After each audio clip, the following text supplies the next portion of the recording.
ದೀಪ, ಅಲ್ಲಿ ನೋಡು, ಮಾಮರದ ಮೇಲೆ ಕೋಗಿಲೆ ಎಷ್ಟೊಂದು ಚೆನ್ನಾಗಿ ಹಾಡ್ತಾ ಇದೆ.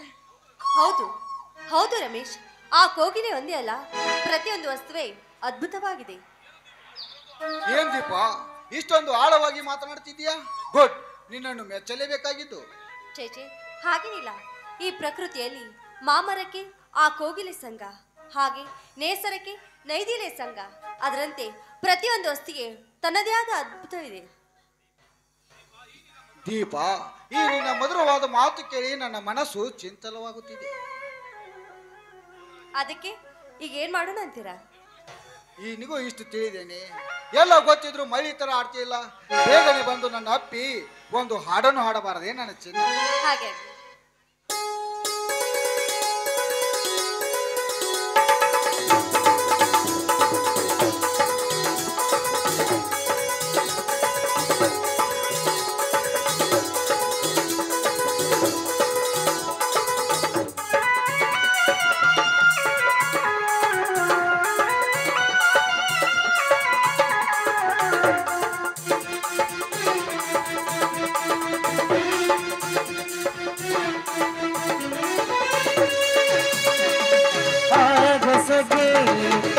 ಸಂಗತಿ ಬಾಲತೆಗೆ ಹೂವೆ ಸಂಗತಿ ನನಗೆ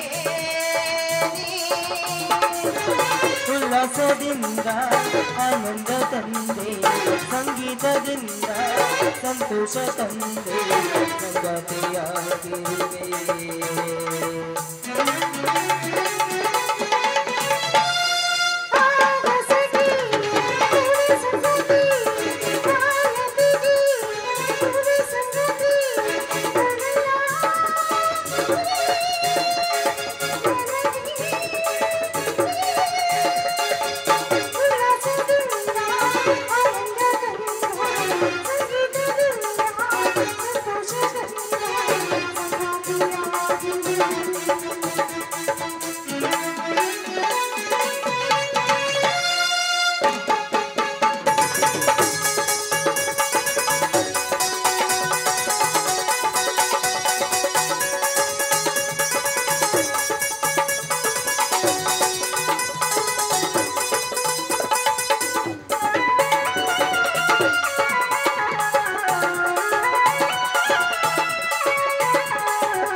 ಆನಂದ ತಂದೆ, ಸಂಗೀತದಿಂದ ಸಂತೋಷ ತಂದೆ, ಸಂಗತಿಯಾಗಿ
ನಿನಗೆ ಮದುವೆ ವಯಸ್ಸಿಗೆ ಬಂದಿರುವ ಹೆಣ್ಣು ಪರಪುರುಷನೊಂದಿಗೆ ಚೆಲ್ಲಾಟವಾಡಲು ನಾಚಿಕೆ ಬರುವುದಿಲ್ಲವೇ?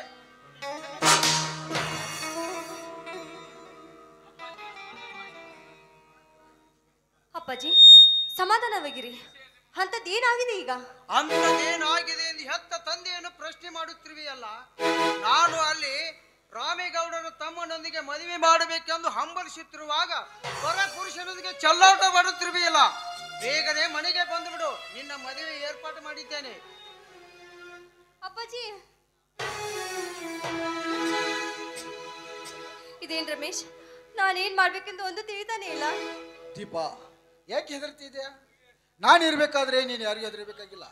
ಈಗ ನನ್ನ ದೊಡ್ಡಪ್ಪ ದೇಸಾಯಿ ಜೈಲಿನಿಂದ ಬಿಡುಗಡೆಗೆ ಬಂದಿದ್ದಾನೆ. ಅದಕ್ಕೋಸ್ಕರ ನಾ ಊರ ಹೆಂಗ ಮೆರಿಬೇಕಂತ ನನಗೆ ಗೊತ್ತಿದ್ದ. ನಿಮ್ಮ ಅಪ್ಪಗ ಅಂಜಲಾರ್ದನ ಅದನ್ನ ಅದ್ರ ಬಗ್ಗೆ ನೀನೇನು ತಲೆ ಕೆಡ್ಸ್ಕೊಳಕ್ ಹೋಗ್ಬಿಡ್ತೀಪ್ಪ. ಅವ್ ಎಷ್ಟೇ ಕಾಡಿದ್ರು ಅದಕ್ಕೆ ನಾನು ಇರ್ತೀನಿ. ನೀನು ಓಕೆ? ಈಗ ನನಗೆ ಇನ್ನೂ ಸಂತೋಷ ಆಗಿಲ್ಲ. ಈಗ ಇನ್ನೊಂದು ಹಾಡು ಹಾಡಿ ನನ್ನ ಮನಸ್ಸು, ಆಮೇಲೆ ನಿಮ್ಮ ಅಪ್ಪನ ಕತಿ ನಾನು ನೋಡ್ತೀನಿ. ನೀನು ಇದ್ರ ಬಗ್ಗೆ ಟೆನ್ಷನ್ ಮಾಡ್ಕೋಬಿಡ. ಹಾಗೆ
ಕಂಡ ಕ್ಷಣದಿಂದ ಕಣ್ಣ ಒಳಗಿಂದ ನಿನ್ನಯ ಬಣ್ಣಗಳು, ನಿನ್ನ ಒಳಗಿಂದ ನನ್ನ ಹೃದಯಾದ ಗೀಚೋಗವನಗಳು.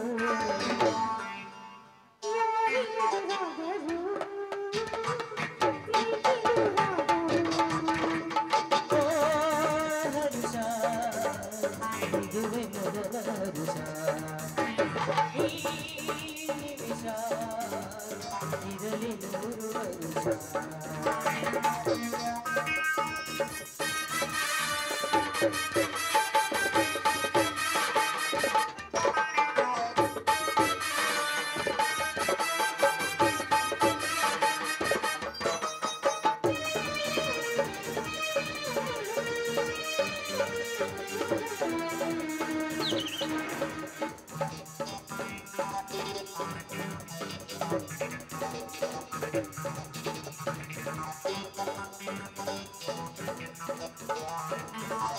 ಮಳೆ ಬಿಸಿಲಿಗೆ ನಡುಗು ತಡೆಯಲಿ ನಮ್ಮ ಪ್ರೀತಿಯಲ್ಲಿ, ಒಂದು ಕ್ಷಣ ಕೂಡ ಹಾಡುವ ಪ್ರೀತಿ ಪಡೆಯಲು ನಾನಿಲ್ಲಿ.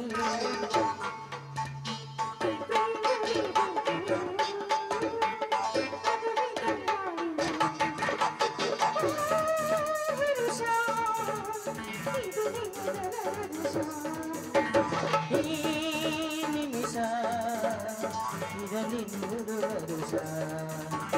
ಓ ಪ್ರೀತಿಯೇ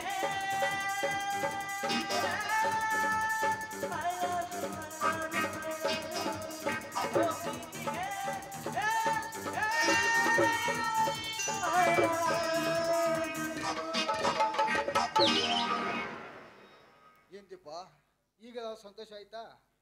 ತುಂಬಾನೇ ಸಂತೋಷ ಆಯ್ತು. ಇನ್ನೂ ಆಗಿಲ್ವಾ? ಆಗಿದೆ. ಆಯ್ತು, ನಡಿ ಹೋಗೋಣ.